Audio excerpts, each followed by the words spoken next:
오늘 이 시간에는 여러분에게 빚진 자라는 제목으로 말씀을 전하고자 합니다. 우리가 사는 지금의 세계는 어느 나라를 막론하고 빚더미 위에 올라앉아서 하루하루를 살아가고 있다고 해도 과언이 아닙니다. 우리가 잘 아는 미국 같은 나라나 또 선진 구라파 같은 그런 나라들도 지금 실제로 계산을 해보면 국민들에게 된 진 빚이 계산을 할 수 없이 크다는 것입니다. 저는 이번 홍콩에서 세계적인 기독교 지도자들과 또 경제 전문가들과 함께 세계 복음 선교와 중공 선교에 대한 서로 상의를 했는데, 미국에서 온 사람마다 이구동성을 염려하는 것은 미국이 더 이상 이 막대한 국채, 국민에게 진 그 막대한 빚을 감당할 수가 없을 것이다. 미국은 자체 내에 얼마 같지 않아서 파산될 위험 속에 있다. 이와 같은 놀라운 말을 들어보았습니다. 그런데 하물며 여러분, 후진국이나 중진국 같은 우리나라들은 말할 필요 없이 그에의 외채 해마다 시달리고 있는 것입니다. 아무리 열심히 돈을 벌고 수출을 해도 외국에서 벌어온 돈이 많지 않기 때문에 빌려온 돈 갚기에 정신이 없는 것입니다. 거기에다가 한 달이 멀다고 해서 자꾸만 값이 올라가는 기름값 때문에 오늘날 우리들은 과연 이와 같은 경제적인 시련을 이겨나갈 수 있을 것인지 없은지 생각할 수 없는 그러한 징에 놓이는 것입니다. 옛말에도 빚진 죄인이란 말이 있습니다. 개인이나 한 나라나 빚을 지고 있으면 그 빚의 중압이 마치 죄를 지은 사람처럼 마음에 괴로움이 가득합니다. 저도 이것을 체험해 본 적이 있습니다. 1969년부터 1978년도까지 우리 순복음 중앙교회를 짓고 난 다음에 그 막대한 빚을 걸머쥐고 10년 동안 자나 깨나 빚진 죄인의 심정을 가지고서 고심참탄한 것이 저희 마음속에 기억이 납니다. 여러분, 어떠한 빚이든지 세월이 흘러감에 따라서 빚을 다 청산할 수 있으면 그러면 그것은 문제가 없습니다만, 평생을 아무리 애쓴다고 해도 갚을 수 없을 만큼 많은 빚을 지고 인생 파산에 이른 그러한 전경에 처해 있다고 생각할 때 이야말로 이러한 상황은 절망이 아닐 수가 없는 것입니다. 오늘 제가 여러분에게 설교할 이 말씀의 내용은 이와 같이 평생을 갚아도 갚을 수 없는 절망 상태에 처한 인생 파산의 짐을 짊어진 이와 같은 사람에 대한 이야기를 말씀해 드리겠습니다. 이 이야기의 제일 첫째 내용에 보면은 어떤 나라에 임금님에게 빚진 사람이 있습니다. 이 사람은 아마 임금님하고 상당히 가까운 관계에 있는 사람이고 또 임금님의 도움을 받아서 많은 큰 사업을 일으킨 사람임에 틀림이 없습니다. 그러나 이 사람은 사업을 하다가 실패하고 사업에 또 실패하고 실패해서 임금님에게 빌릴 수 있는 돈만큼 다 빌렸는데 무려 그 빚을 얼마나 빌렸느냐? 1만 달란트 빚을 빌렸습니다.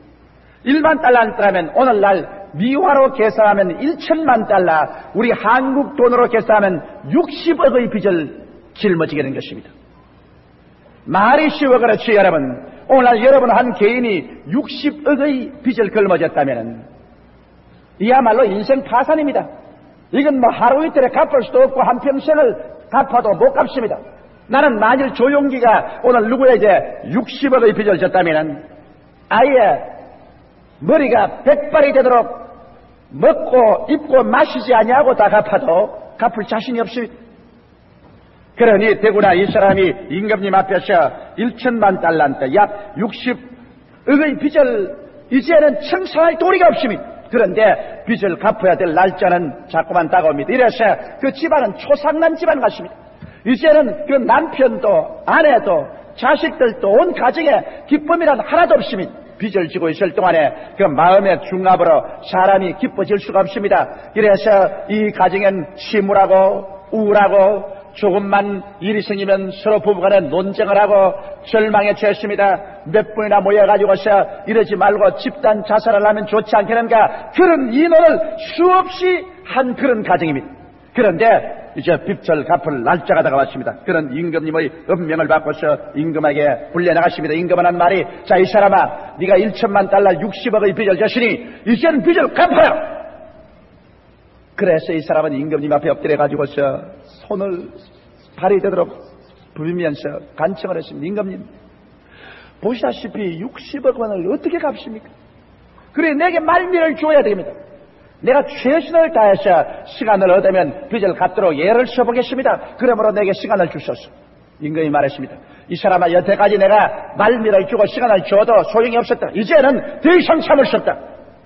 여봐라, 이놈을 잡고 이 부인과 자식을 다 잡아서 종으로 팔아 얼마간의 돈이라도 회수하도록 해라.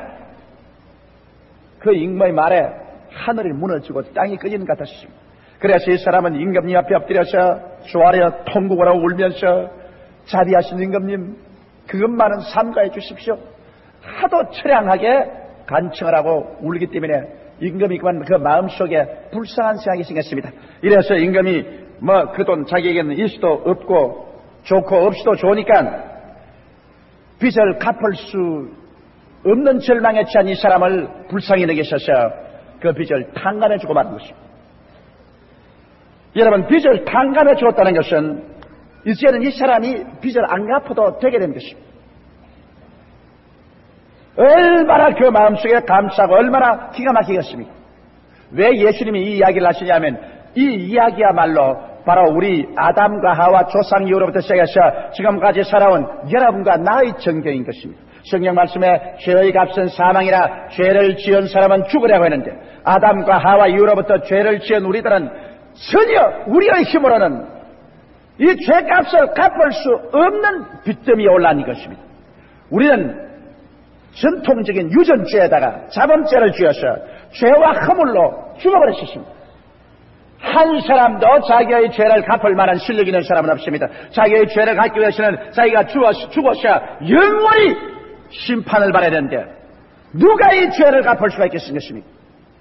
그러나 하나님께서는 이 빚을 갚으라고 하는 것입니다. 죄의 값은 사망이다.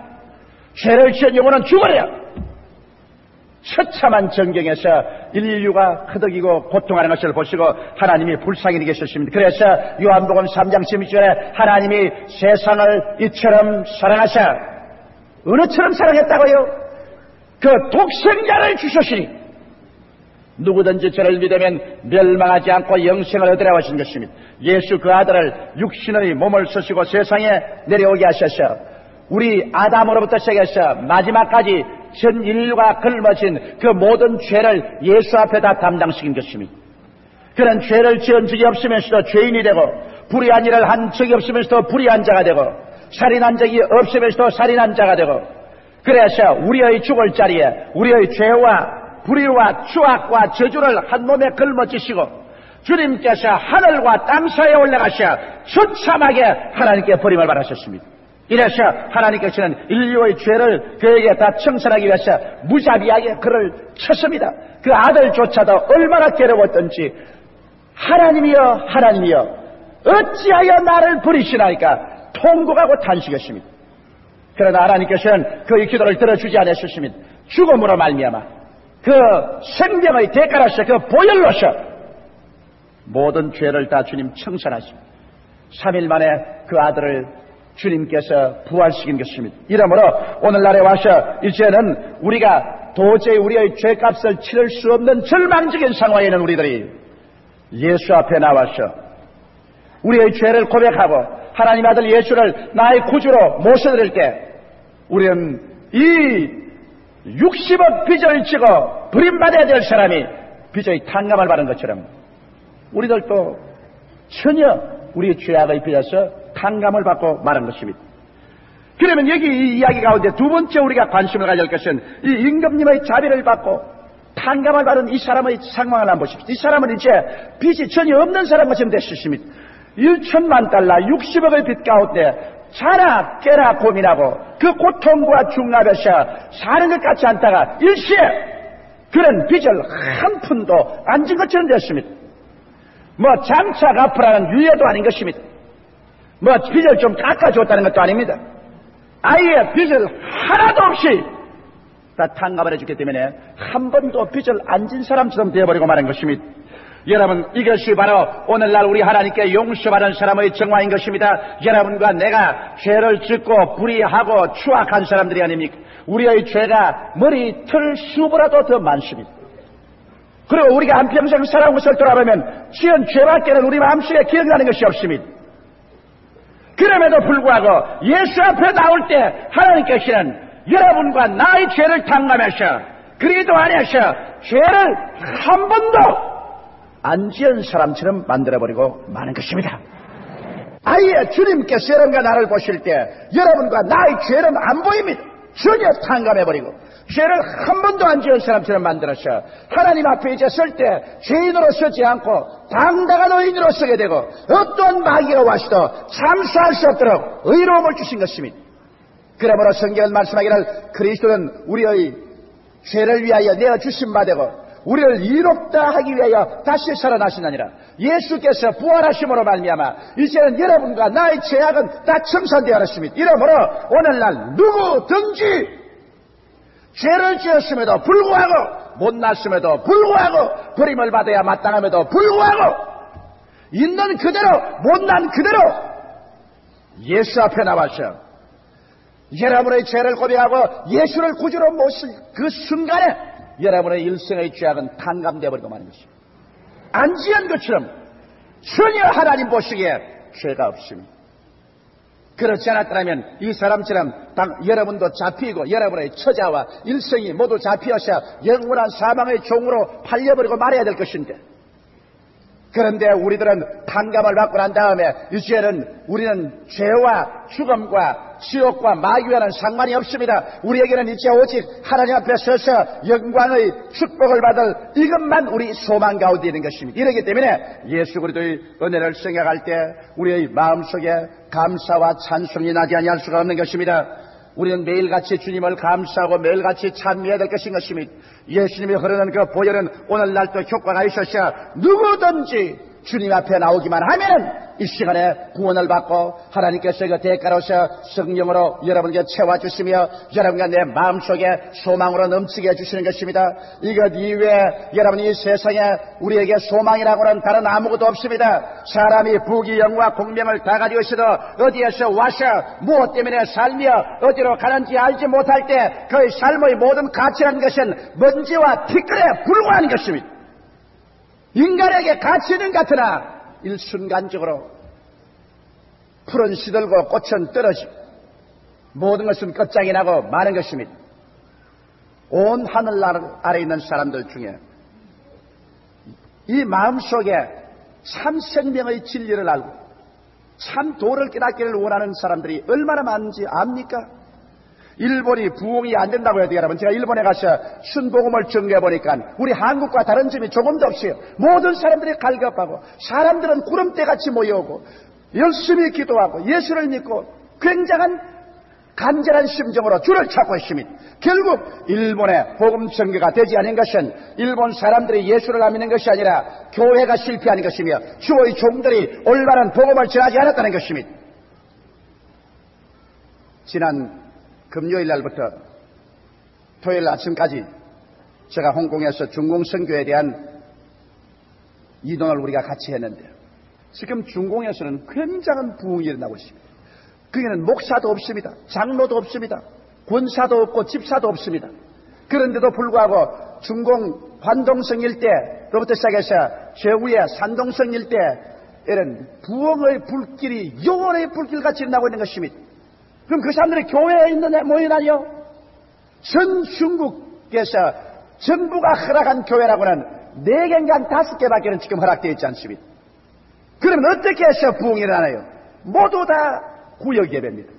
모두 다 구역 예배. 그저 예수 믿고 성령 받은 사람들이 집에서 4사람 5사람 모여가지고서 예배를 어떻게 인도하는 줄도 모릅니다.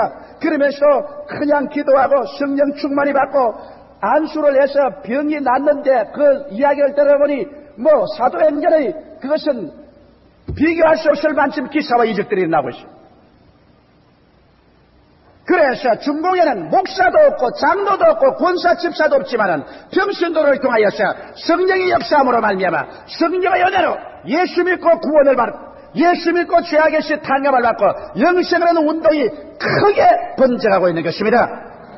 나라도 막을 수 없을 만한 역사가 중공 전역에 퍼져가고 있는 것입니다. 그래서 세계 여러 대표들이 모여서 중공 선교에 대한 전략을 펼 때 결국 종교는 어떻게 결론이 되느냐?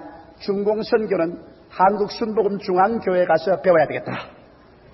순복음 중앙교회에서 하는 식으로 철저히 중공은 구역 예배를 중심으로 중공 전도를 전개해야 되겠다. 왜냐하면 그것에는 목사도 장로도 권사도 집사도 없으니까, 교회당도 없으니까 구역 예배를 통해서 전 중공을 복음화해야 된다. 그럼 구역 예배는 누구에게 배워야 되냐? 순복음 중앙교회 가서 배워야 되겠다. 또 그 다음 우리 결론은 뭐냐면, 그러면 그 사람들에게 어떻게 산 그리스도를 전할 수 있을까? 유일한 길은 카세트를 보내는 것밖에 없다. 조그마한 소형 카세트에다가 카세트 테이프를 만들어서, 그래서 구역 예배를 어떻게 조직하느냐, 예배를 어떻게 보느냐, 성령의 은혜를 어떻게 받느냐, 카세트를 가지고서 전 중공에 먹여 들어가는 도리밖에 없다. 거기에다가 그의 성경을 보내고 문서전도를 보내서, 그래서 전 중국에 예수 그리스도의 살아계신 증거를 보내죠. 오늘날 여러분, 공산주의가 그렇게 무신론으로 철저히 교회를 회파하고 기독교의 흔적을 말살하게 해도 마음속에 하나님을 사모하는 마음을 말살할 수 없으며 성령의 역사를 말살할 수 없으며 결국에 보니까 공산주의를 철저히 일어나서 모택동 사상으로 중공 전체를 기독교를 없애버리려고 했지만은 기독교는 지하수같이 사람의 마음에서 마음으로 전파되어 결국에는 온 중공의 벌집처럼 구역 예배들이 자동적으로 일어나고 있다는 것입니다. 이러므로 여러분, 오늘날 하나님의 이 구원의 연총을 막을 수가 없는 것입니다. 이러기 때문에 이 빚을 탕감받은 사람처럼 여러분, 우리들도 예수 그리스도의 은혜로 말미암아 의의 선물을 넘치게 우리가 받았기 때문에 이제는 주님 앞에 나서서 주를 믿고 이 복음을 전가하고 이 복음을 따라 사는 것이 우리 삶의 본분이 되어야 되고, 인생에 무엇을 먹을까, 무엇을 입을까, 무엇을 마실까 이러고 사는 것은 우리 삶의 부속품에 불과한 것입니다. 이것은 우리의 인생에 있어서의 부업이 되어야 되는 것입니다. 그 나라와 그 의를 먼저 구하라. 그리하면 이 모든 것을 너에게 더하시라고 말씀하는 것입니다. 근본적으로 여러분과 내가 이 땅에 사는 것은 행인과 나그네 길인 것입니다. 우리가 원해서 이 세상에 태어난 것도 아니고 우리가 원하는 그날에 이 세상을 떠나는 것도 아닙니다. 던져진 인생에 이 땅에서 우리의 있을 영원한 집이 없이 행인과 나그네처럼 살다가 또 어느 시점에 여러분과 나는 다 앞서거니 뒤서거니 인생을 떠나가야만 되는 것입니다. 수없이 많은 사람들이 어디에서 와서 무엇 때문에 삶이 어디로 가는지 모르고 방황하다가 죄와 저주와 절망과 죽음의 회오리 바람 속으로 밀려 들어가서 영원히 잃어버리고 있지 않습니까? 여기에 예수께서 오셔서 내가 곧 길이요 진리요 생명이라고 말씀하시고, 또 수고하고 무거운 짐진 자들은 다 내게로 오라, 내가 너희를 편히 쉬게 하겠다고 말씀하시고, 이 말씀만 하는 것이 아니라 친히 죄 없는 자로 십자가에 올라가셔 우리의 죄악을 탕감해 주기 위해서 죽으심으로 말미암아 그 십자가 보혈로 온 인류의 죄를 다 청산해버리기 때문에 오늘날 우리는 예수 그리스도를 믿음으로 말미암아 여러분이 과거에 어떠한 사람인지 상관이 없습니다. 현재 어떠한 처지에 놓였든지 상관할 필요가 없습니다. 예수 그리스도 안에서 이 시간에 죄가 없는 것처럼 탕감해져 버리고 여러분은 하나님 앞에서 의의 선물을 받고 성령을 받아서 하나님의 백성이 되고 친자녀가 되어서 이제 여러분 앞에는 오직 영광과 소망으로 가득 찬 새 하늘과 새 땅을 바라보고 살아갈 수 있게 되는 것입니다. 셋째로, 여러분, 우리가 빚을 탕감을 받게 되면 용서받은 그 은혜에 대한 빚진 자가 됩니다. 우리도 은혜를 받으면 은혜의 빚진 자가 되잖아요. 이 이야기에 보면은 이 사람이 60억의 빚을 탕감받고 난 다음에 그러나 감격하고 감사해서 밖으로 나왔는데 이 성경에 보니까 그의 친구 한 사람이 찾아 나왔습니다. 그 친구는 그에게 100다니리오 빚이 졌습니다. 100데나리오는 미화로 20달러, 우리 하나로 12,000원입니다. 12,000원 빚진 친구를 만나자마자 이 사람이 당장 핏대를 올리고 눈을 충혈시켜서 잘 만났다. 너 나 12,000원 갚아. 이 친구가 얼마나 가난했던지 단돈 12,000원 갚을 수가 없어. 그래서 이 사람아, 시간 좀 내주게. 내가 안 갚으려는 것이 아니라 형편이 못 되어서 못 갚는 것이니 시간만 주면 12,000원을 갚겠네. 그래요. 무슨 잔소리냐? 내가 봐줄 대로 봐주는데 그래 아직까지 못 갚아. 멱살을 잡고 쥐어받고 난 다음에 그대로 끌고 가셔. 이거 도저히 내 빚지고서 빚을 안 갚으니까 감옥에 이렇게 법적 수습을 해서 감옥에 쳐넣어버렸습니다. 자기는 60억의 빚을 탕감받았으면서 친구의 빚 12,000원을 안 갚는다고 잡아가지고서 법적 수속을 해서 감옥에 넣어버렸습니다. 이 이야기가 임금에게 들리자 임금이 분도 막심했습니다.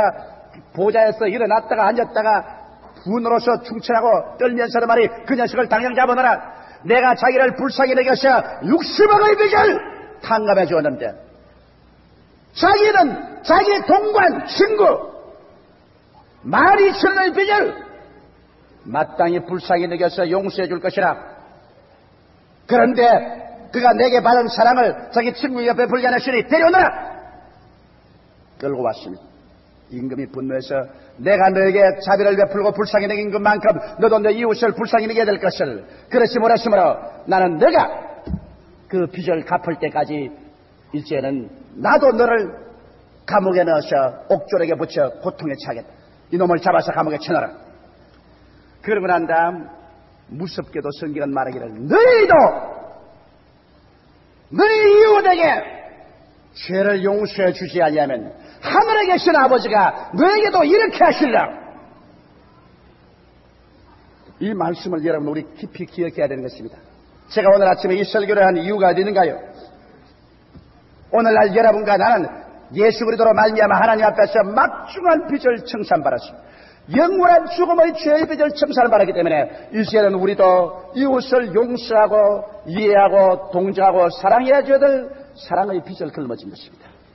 그 사랑의 빚을 우리가 걸머지고 있는 이상 우리가 잘했다 못했다 이유를 붙일 필요 없습니다. 하나님께서 여러분 용서할 때 여러분 잘했기 때문에 용서한 것도 아니에요. 잘났기 때문에 용서한 것도 아니에요. 훌륭하기 때문에 용서한 것도 아니에요. 불쌍히 여기서 용서하는 것입니다. 조건 없이 우리들을 용서해 준 이상 우리들도 하나님께 용서받은 사람은 우리의 이웃을 조건 없이 용서해야 됩니다. 남편을 용서해야 돼요. 아내를 용서해야 돼요. 자식을 용서해야 돼요. 이웃을 용서해야 돼요.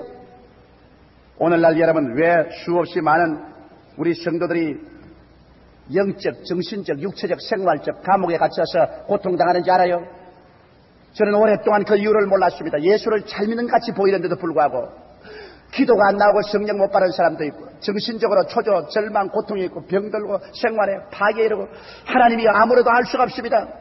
왜 이렇습니까? 왜 이 사람은 이런 고통의 감옥 속에 처했습니까? 그런 질문을 많이 했습니다.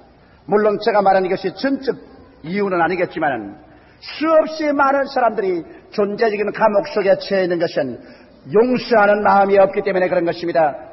이 성경 말씀을 보니까 이 사람이 용서 안 해주자 그를 감옥에 넣었습니다. 그리고 하나님께서 말씀하기를 너희도 각각 이웃을 이렇게 용서해 주지 않으면 하늘에 계신 아버지가 너에게 이렇게 하시리라. 영어로는 토멘트라고 했습니다. 하나님이 너에게도 용서해 줄 마음이 생길 때까지 고통에 처하리라고 했습니다. 수없이 많은 예수 믿는 사람들이 그들이 고통에 처한 이유는 대다수가 용서해 주지 않은 마음을 가지고 있기 때문에 그와 같은 상황 속에 처해 있는 것입니다. 오늘 내가 여러분께 말씀하고 싶은 것은 혹시 여러분 가운데 영적 고통 속에 처해 있지 않습니까? 영적인 감옥 속에 들어앉아 있습니다. 기도해도 기도가 나오지 않냐고 아무리 찬양을 해도 찬양이 나오지 않고 성령의 역사가 없어지고 마음이 답답하고 괴로운 사람이 없습니까? 영적인 고통에 처한 사람, 영적인 하나님과의 교통이 안 되고 평안과 기쁨이 없는 사람이 없습니까? 그렇다면 여러분의 마음 속에서 내가 혹시 내 남편을 용서해 주지 않고 있지 않느냐, 내 아내를 용서해 주지 않고 있지 않느냐, 내 자식이나 이웃을 내가 용서해 주지 않고 있느냐 생각해 보는 것입니다. 용서라는 것은 막연하게 주여 다 용서해 주옵니다 그래가는 안 됩니다. 여러분께서 용서해 주기 위해서는 하나님 내가 누구에게 원한 진자가 있습니까? 가르쳐 주시옵소서. 주님께서 여러분 마음에 기억나게 하든지 마음의 환상에 떠오르게 하든지 하면 그것을 종이에 적든지 마음의 기억에서 하나님 아버지여 나는 그 사람 이름을 불러야 됩니다. 아무개 우리 남편 같으면 우리 남편을, 아내 같으면 내 아내를, 자식 같으면 내 자식을 아버지 하나님이여 예수 이름으로 용서를 해줍니다. 그러고 난 다음에 주님이 쓰여 나는 다 잊어버립니다. 그럴 때 용서하는 것입니다. 나는 어느 목사님 한 분의 간증을 읽었는데 그 목사님 말씀이 자기는 죄 지은 것이 없는데도 불구하고 기도해도 기도에 효과가 없고 설교에도 기름 부으심이 잘 나타나지 않고 고통에 처해 있었습니다. 그래서 하루 하나님께 기도했습니다. 하나님, 내가 누구에게 원한 것이 없는데 왜 주님이시여 내가 이렇게 기도가 안 나옵니까? 이게 마음에 탁 떠오르는데 맏아들이 탁 떠오르랍니다. 맏아들이 얼굴이 떠올라요. 그런데 왜 맏아들을 자기가 집에서 싫어했냐? 맏아들이 얼굴도 자기를 꼭 닮았고 성격도 꼭 닮았고 모든 행동이 자기 다 닮았대요. 자기는 자기를 별로 좋아하지 않은데 너무 아들이 자기를 닮았었어. 그만 자식들 중에 아들을 별로 좋아하지 않게 됐습니다. 그래서 맏아들을 싫어했어요. 그래서 그 죄를 회개하고 잡아가자마자 하나님의 성령이 임하시고 그 다음에는 하나님의 은혜가 임하였다는 그런 감정을 제가 읽어본 적이 있습니다. 여러분, 오늘 여러분 가운데 심적 고통에 처한 사람 없습니까? 이유 없이 마음에 불안하고 초조하며 우울하고 절망에 처합니다. 그래서 병원에 가서 아무리 조사해봐도 이유도 없습니다. 그리고 환경이 아무리 즐거운 환경을 만들어 놓아도 마음속에 자꾸만 무슨 깊은 심년에 빠여시 우울하고 불안하고 초조하며 절망하고 자살하고 싶은 생각이 생기고 그 왜 그런지 압니까? 물론 다른 이유도 있겠지만 그 주된 이유가 여러분께서 하나님의 사랑을 받지 않고 있기 때문에 그런 것입니다. 내가 사랑을 받지 못하는 것은 내가 다른 사람에게 사랑을 주지 않기 때문에 그런 것입니다. 이웃을 용서하지 않기 때문에 그런 것입니다. 이러한 사람들이 있으면 오늘 정신적인 감옥에 처해서 고통 속에 있기 때문에 용서하십시오. 하나님 앞에서 여러분 기억나는 모든 이웃을 다 용서하고 그들의 죄를 용서하고 원한을 용서하고 그 다음 하나님께 나의 죄를 용서해달라고 기도할 때 여러분 속에 하나님의 축복이 임하실 것입니다. 육체적인 괴로움도 많은 경우에서 그러합니다. 전적으로 육체의 병이 다 용서해주지 아니함으로 왔다고는 말하지 않지만 많은 부분에서 아무리 기도해도 병이 낫지 아니하고 아무리 애를 써도 기도가 통과되지 않을 때 우리가 생각해야 될 것은 이 육체적인 고통이 하나님께서 이웃을 용서하고 사랑하는 신호가 아닌가 생각해 볼 만한 것입니다. 반드시 이것이 여러분 육체의 병의 100%는 아닙니다만 많은 경우에서 우리가 용서하지 않은 마음을 가지고 미워함으로 말미암아 이것이 육체의 벌이 되고 병이 되어서 육체를 가시가 찌르듯이 괴로움을 갖다 주고 있는 것입니다. 이렇기 때문에 육체적인 고통에서 해방을 얻기 위해서도 우리들은 이웃을 용서해야 할 것인 것입니다. 그리고 생활에 가정이 불안하고 사업이 잘 안 되고 환경이 늘 어수선하고 고통스러울 때 여러분과 나의 속에 하나님의 성령의 역사가 활발하게 일어나고 있지 않다고 느껴질 때 우리들은 나는 60억을 탕감받았는데 12,000원을 용서해 주지 아니한 이와 같은 사람이 되지 않은가 생각해 봐야 될 것인 것입니다. 1만 달란트 탕감받았으면 100단여리원 빚진 사람을 용서하고 그를 놓아주게 될 때 그도 영원히 노임을 받을 것입니다. 우리는 늘 우리의 생활 가운데 주님 가르친 기도를 기억해야 할 것입니다. 우리가 우리에게 죄 지은 자를 사하여 준 것 같이 우리의 죄를 사하여 주옵시고 이것이 우리의 기도의 생활의 태도가 되는 것입니다. 부모 간에 자식은 부모를 용서해 줄 것입니다. 부모는 자식을 용서해 줄 것입니다. 남편은 아내를, 아내는 남편을 용서하고 이웃을 용서하고 형제간을 서로 용서해 줘야 되는 것입니다. 그럴 때 거대한 치료의 강이 흘러나와서 우리의 영혼을 치료하고 마음을 치료하고 육체를 치료하고 우리의 생활과 가정을 치료하는 위대한 역사를 베풀어 줄 것입니다. 그리고 하나님의 사랑의 성령이 우리 용서를 통해서 우리 가운데 넘쳐남으로 말미암아 진실로 우리 영혼이 잘됨같이 범사의 잘됨에 강건하고 생명을 얻되 넘치게 하는 기쁜 역사가 일어나게 될 것인 것입니다. 우리의 임금 되신 하나님이 우리를 보고 기뻐하고 즐거워할 때 우리의 마음속에 성령의 샘이 터져 흐르기 시작하는 것입니다. 사랑하는 성도 여러분, 그러므로 오늘날 우리의 생활에 있어서의 진실한 행복은 서로서로 이해하고 용서하고 동정하고 사랑함으로 말미암아 금이나 은이나 보화를 가지고 절대로 살 수 없는 위대한 행복과 축복이 다가온다는 것을 잊지 말고 항상 예수 안에서 여러분 자신이 용서하는 것처럼 이웃을 용서하는 여러분 되시기를 주님의 이름으로 축원합니다. 다 같이 고개 숙여 기도드리겠습니다. 살아계신 우리 하나님 아버지시여, 오늘 이 시간에 우리가 다 예수 안에서 한없는 우리의 죄가 탕감을 받고 용서를 받은 것을 감사하옵나이다. 우리는 죄 없는 사람이 되어버리고 우리는 의로운 사람들이 되어버리고 말았던 것입니다. 아버지 주 안에서 우리가 받은 이 크나큰 용서와 사랑을 가지고 우리도 우리의 부모, 부부, 형제, 이웃을 용서하게 도와주시옵소서. 우리가 용서하지 아니할 때 그 대가를 하나님께로부터 받아서 고통 가운데 떨어지고 영적으로, 정신적으로, 육체로, 생활로 여러 가지 괴로움 속에 있는 사람이 있습니다. 오늘 용서하고 다 풀어놓음으로 말미암아 놀라운 하나님의 은총과 치료의 세계 속에 들어가게 하여 주시옵소서. 예수님 이름 받들어 축복하고 기도드리옵나이다. 아멘.